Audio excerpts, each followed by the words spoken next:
Salut à tous. Alors, vu le nombre d'interrogations sur les réseaux depuis le discours d'Emmanuel Macron lundi soir, on va faire un point sur cette annonce. À partir du 11 mai, nous rouvrirons progressivement les crèches, les écoles, les collèges et les lycées. Alors d'abord, ce qui est important, c'est le mot progressif. Ça veut dire que tous les établissements et toutes les classes ne rouvriront pas en même temps. Mais honnêtement, pour l'instant, on sait presque rien. Le ministre de l'Éducation, Jean-Michel Blanquer, l'a dit hier sur France 2. Il se donne 15 jours pour organiser la reprise et beaucoup de pistes sont sur la table. D'abord, les élèves peut-être ne rentreront pas exactement au même moment selon leur niveau, selon leur âge. On peut aussi avoir des considérations particulières pour certaines catégories d'élèves. Je pense particulièrement aux lycéens professionnels qui sont les plus décrocheurs aujourd'hui dans le contexte de confinement que nous vivons.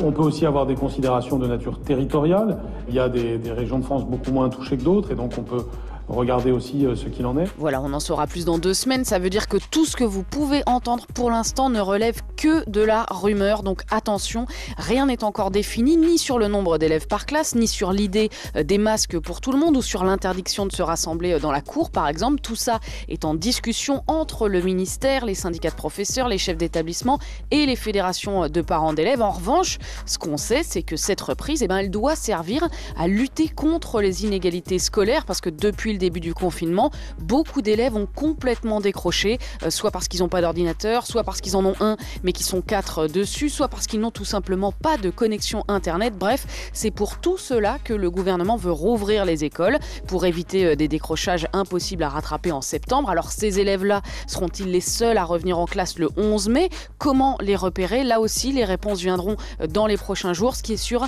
c'est que les emplois du temps ne seront pas les mêmes. Il y aura moins de cours et surtout les classes seront réduites. Enfin, une petite précision utile quand même pour ceux qui doutent, tout ça ne change rien au calcul du bac et du brevet. Il n'y aura pas d'épreuve finale et c'est bien le contrôle continu qui fait la note. Move Radio, Hip Hop Nation.